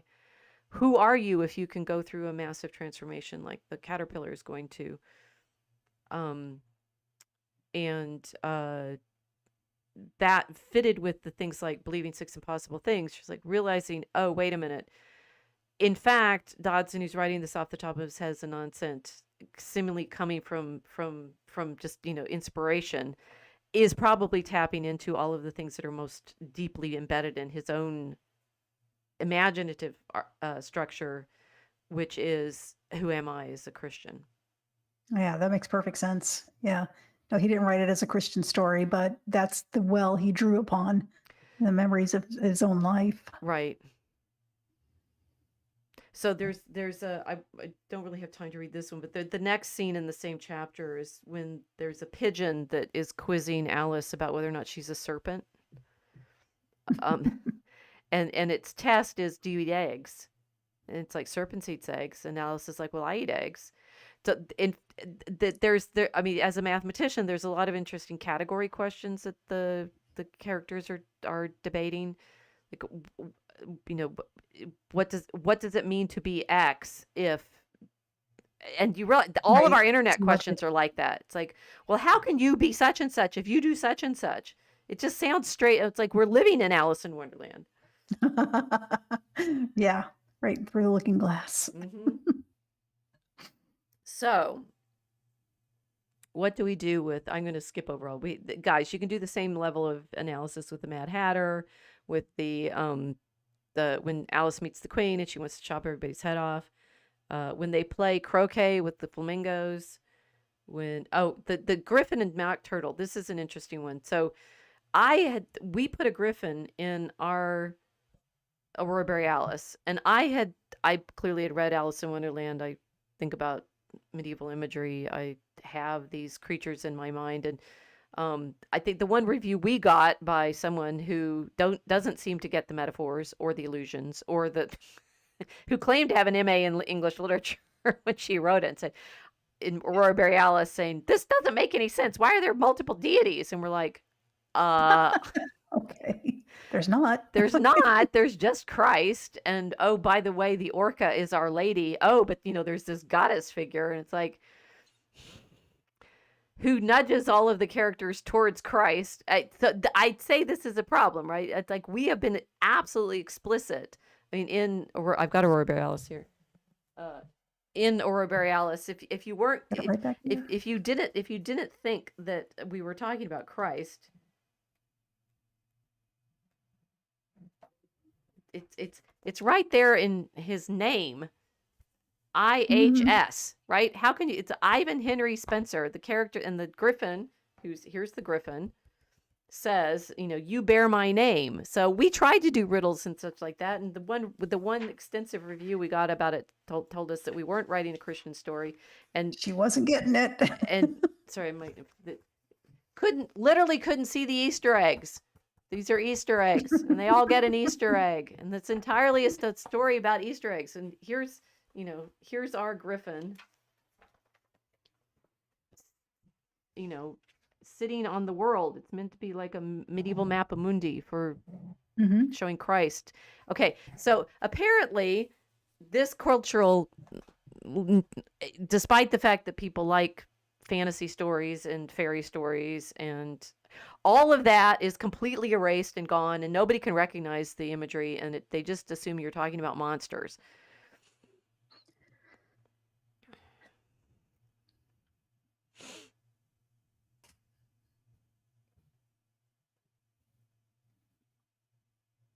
They don't believe six impossible things before breakfast.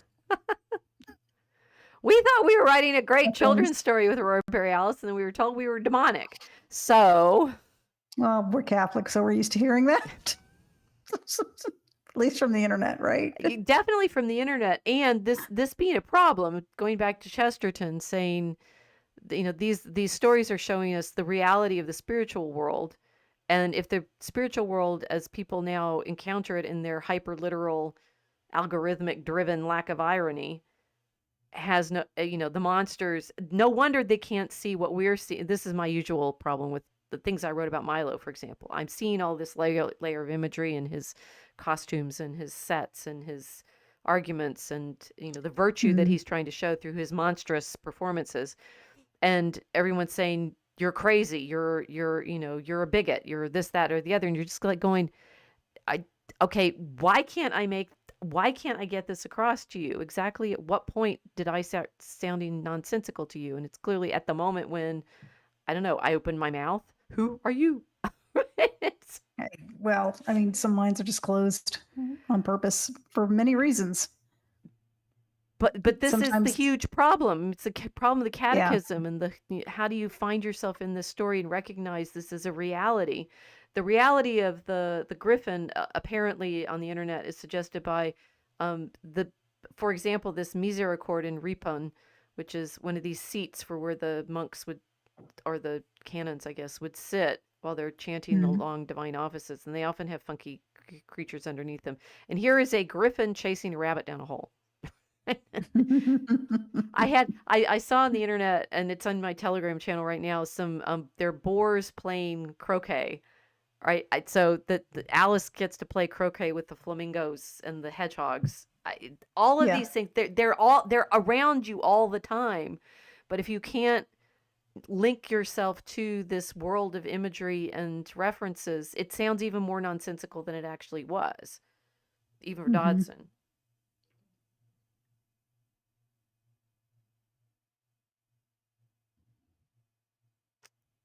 Okay, they have the trial and the tarts and the Rabbit's the herald by this point. And then we find out that in fact, Alice grows back up to her proper size, and she realizes she's just surrounded by toys. She says they're just a pack of cards, and she wakes up. It's actually in the Looking Glass story that we get the. I definitely think the Upside Down must have some Looking Glass references to it. That she goes she in the beginning of the Looking Glass is the one where instead of going down the rabbit hole, she climbs up on the mantelpiece and is looking at herself in the yeah, mirror, and then pushes herself through the mirror. So now she's on the opposite side of everything. right. What do we think about that with respect to what they're doing in Stranger Things? Well, we'll look through the mirror at the end of season one when he thinks he's having a flashback, but not he isn't. He's actually in two places at once. It happens when he's standing in front of a bathroom mirror. Also, the walls are transparent at certain points. You can see through them like a mirror, like through the looking glass. Hmm. That's just I think some of the imagery that, of course, a very dark version of it, but some of the imagery they might have borrowed from Carol. It it's so it's interesting that in English we've been living with Carol for so long now. These are 1862, Hmm 1865. So 100 years before I was born, exactly. 1865, 1965. And that this feeling of being in a so in the Christian sense, and this is I again I Lovett's book is very good, but it will disappoint you if you're looking for certain things and intrigue if you're looking for other things. It doesn't feel to me like Dodson had much access to the imagery that I'm familiar with in the medieval mysteries, right? Like all this Even imagery of the temple and the layers of scripture and things like that. mm, And yet he seems to be giving us an image of that sort of problem of like if you're in this world that has this reverse reality that you're participating into. I like the suggestion the internet has made that Holly and Max are clearly here, Alice and the Mad mm, Hatter, and that yeah, the Max with her red hair. right, yeah, and similar colors they're wearing that to the Tim Burton, um, to the Tim Burton version, the browns and greens. Right. And I mean, having Johnny Depp there, and of course, let's see, the actor who plays Vecna was in the it was in something with Johnny Depp.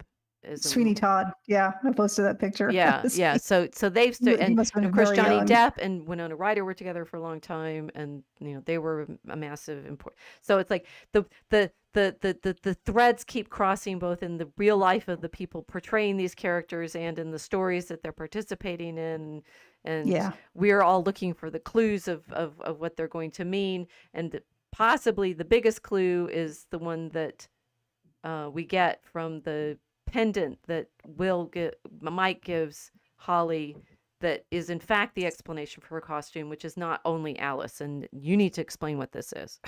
Okay. So Mike gave her a D&D character because, of course, they're in the Hellfire Club, which is the D&D group at their high school. And he's trying to encourage her, and he says he's explaining who this character is. He said this, she has special powers, right? And in fact, I looked it up. She's a cleric because my source, I have a D&D source I Very consult useful. with. Yes, my consultant. So she's a cleric. She has divine magic, and she's a healer. Now, a lot of people, and Mel especially has been pointing this out because I think she's reading it currently, said that they borrowed very heavily from A Wrinkle in Time, too. And we pointed this out last week with the Tesseract. But Meg actually goes in to save her father. So people are likening her to Meg also, not just the D&D cleric character, who's the healer, but also the brave girl. You're Holly the heroic, Mike tells his sister. Mm-hmm. The brave girl who goes to face down demons and monsters and to save her father and bring him out.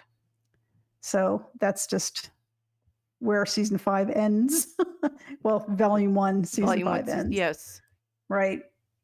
So that was just kind of an interesting fact because it makes we don't know if it's a misdirection or if this is going to be important, but she is wearing the costume of a healer, not just Alice in Wonderland. Mm-hmm. So Mel has been saying Mel has had a lot of arguments here. So she's saying A Wrinkle in Time is Alice in Wonderland. The caterpillar is an angel. Maronites have hookahs at our feasts. That's interesting. She says it's Sweeney Todd, and you finished it. Okay, you finished it, and to what end? Do we know?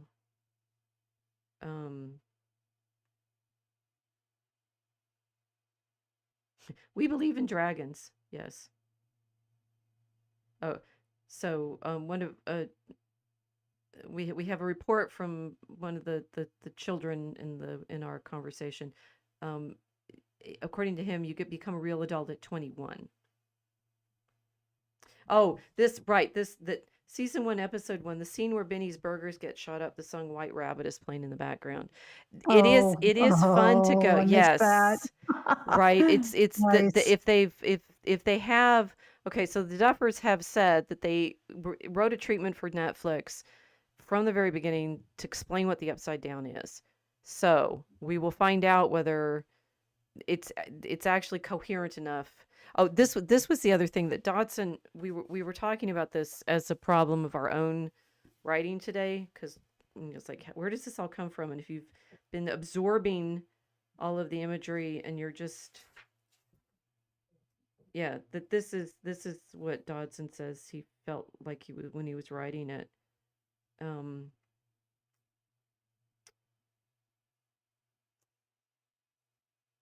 So Pusey is one of the great preachers in the period. Pusey has an interesting debate with John Henry Newman over the Immaculate Conception, which I'm aware of. So there you go. But Pusey, E.B. Boozy, had been writing about the meaning of. Sorry, can I summarize this so I can get it to a place where you understand? Okay, so Dodson hears a sermon in June 1862, right before he takes this trip on the river with the girls, and what Pusey is preaching on is the Lord is my light, in exploring the omnipresence of God and His love. He intimately pervades all and flows into all, sustains all, said Pusey, whose words reflected C.L. Dodson's principal belief about God. He loves thee with his whole being, for God is love. That's Dodson's father. Given that Dodson was about to have what has since been called an inspiration of genius, Pusey's words seem especially relevant. Quote, "There is nothing human in which man is so born out of himself, which is so little dependent on himself, in which he can give so little account of himself, in which the highest activity and passivity of the soul are so blended, as in the conceptions, inventions, combinations, discoveries of genius. The mind moves and is moved, darts forth, yet not by an act of its own will. Even in lesser degrees of ordinary men, if they have a keener thought, a more glowing word, if words or conceptions throng upon the soul, they are conscious that it comes to them, as they would say. That is, it is not of their own power or will, but it is given to them." End quote. Still love it. Pusey's words are remarkably similar to those used by Dodson in later years to explain his writing of the Alice stories. In his article Alice on the Stage, published in 1887, he recalled, quote, "In writing it out, I added many fresh ideas, which seemed to grow of themselves upon the original stock, and many more added themselves when, years afterwards, I wrote it all over again for publication. But every such idea and nearly every word of the dialogue came of itself. Alice and the Looking-Glass are made up almost wholly of bits and scraps, single ideas which came of themselves." Now that is the huge question when we're dealing with all of this sort of imaginative inspiration. Who is it coming from? Yeah. Where is it coming from? I've got a hair that's biting me now. Oh no, where is it coming from?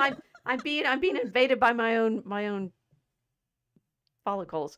No, sorry, I got what's in my mouth. Just a second. I know, topical, eh? Okay. Good grief. It's been a long week. When we are writing these things and we've got monsters and dragons, we get accused of being demonic all the time because of our dragon theme. Griffins and talking animals and drugs and growing and shrinking and tests and so forth. When are we telling a virtuous story and when are we telling something that comes to us from somewhere else? And that's another of the themes that it's constantly out there. Then, the degree to which the demons are making us tell the story so that we get groomed and get trapped over and over and over again. John Abrisi is saying something about, one of Tolkien's sons is apparently considered a dodgy character. Yeah, I do know about that. But, the son's not the father. Well, oh no, I've lost the chat. Where's the chat? There we go.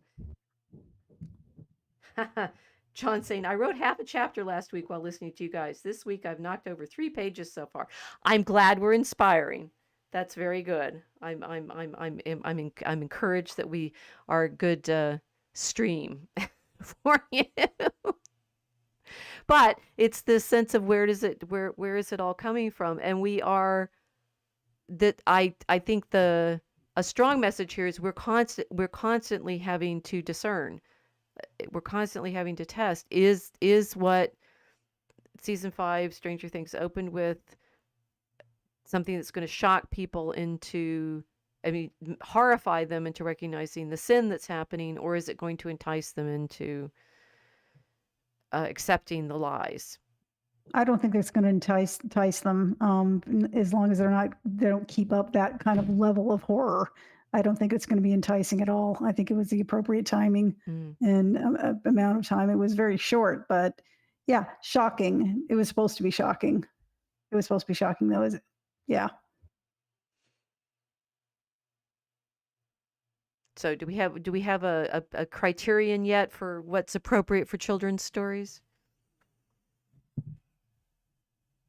It's all in how you tell it. I think. I do, because children do need to learn about danger, right? Would I want to read the original Hansel and Gretel to my very, very young child? Probably not. Not very young. I don't think that they wouldn't sleep for weeks. But maybe an older child. Maybe this is why they get somewhat sanitized for very young children, because it's still an appropriate topic. You don't accept candy from strangers. Well, that's a good thing, right? Candy. So, it's not. But teaching, not if it comes from a stranger, right? But teaching them don't take apparently nice things from people you don't know, is a challenge. Especially, I mean, I think that the Christian teaching is constantly difficult for people because you have children being taught to believe things that, I mean, if it's 6 impossible things for breakfast, I'm not sure where that's going.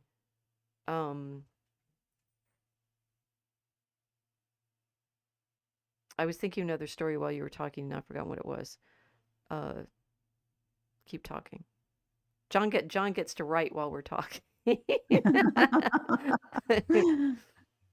I don't know, but I think I know where you're going. He says, well, if you want them to believe impossible things, then they can believe they're really a boy if they're a girl, and vice Well, I mean, these are versa. boundaries, right? And this is and the Right. categories that Dodson is Right. This playing is with. all. It's all Yeah, about the boundaries boundaries and and appropriateness. I appropriateness. hadn't been thinking of that, but that's another problem. The Yeah, because that's the kind of garbage they've been putting into children's libraries amongst other garbage. right. Yeah, You which eat just this and you confuses can them. grow. Drink this and you'll shrink. Eat this and you'll turn Right. into a mouse. Or a girl, and they do make them eat things. Yeah. They're pills. This one pill makes you, not go into puberty. Yeah. Yeah. Well, that went dark fast. It can go dark fast, and see that's why it's our topic today, right? Yes. How far does it go? If you can say this Stranger Things is terrible, it's for older children. Mm-hmm. So they be aware that when people want to capture you and do nasty things to you, it's because they're evil. Mm-hmm. Mm-hmm. Evil is real, but evil can be defeated, as Chesterton said. And that's the important takeaway. Right.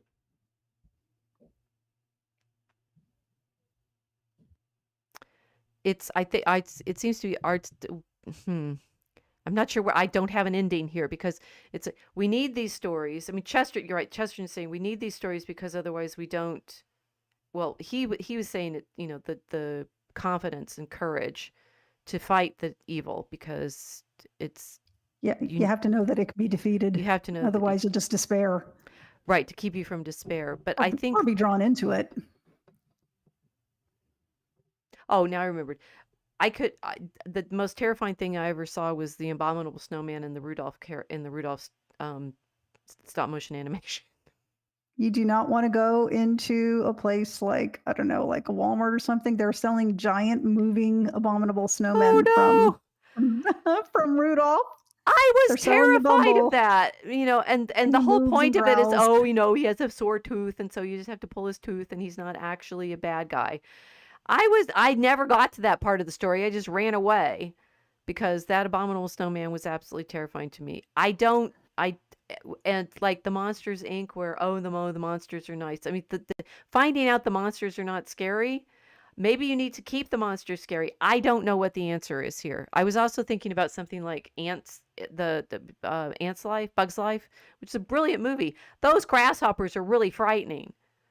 They were terrifying. They terrified my child when he was little. Talk about Hopper. They were scary. Those were he was called Hopper. He was called Hopper, and he's a very scary monster. He's a grasshopper. So, yeah.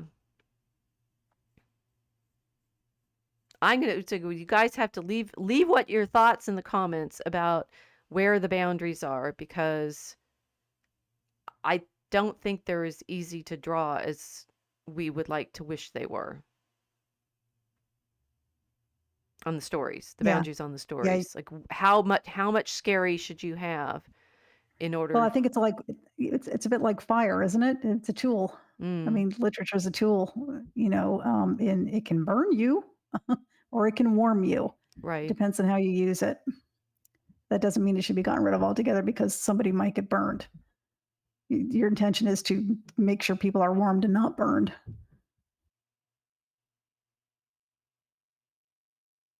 Well, we shall continue to study Stranger Things as the massive cultural event that it is, giving us at least some common ground to talk about things and references. And if nothing else, the Duffers are making us look up all the footnotes. So, the reason the grok thing that explained why nobody gets figurative language, maybe at least people will start looking for the cross references, and we'll be able to talk That would be metaphorically fun. again. That would be great. Okay. Well, we're clearly not going to, like, solve the world tonight. You guys have any That's nice. That'll be thoughts? next week. Yeah. Oh, okay. John says, get a copy of What the Bee Knows by P.L. Travers. This speculates on this stuff a fair bit. That sounds like a good thing to end with. We will read P.L. Travers, and John, we need to get you on, because I think we're in the right place to talk about the children's stories now. So I think January. Watch this space.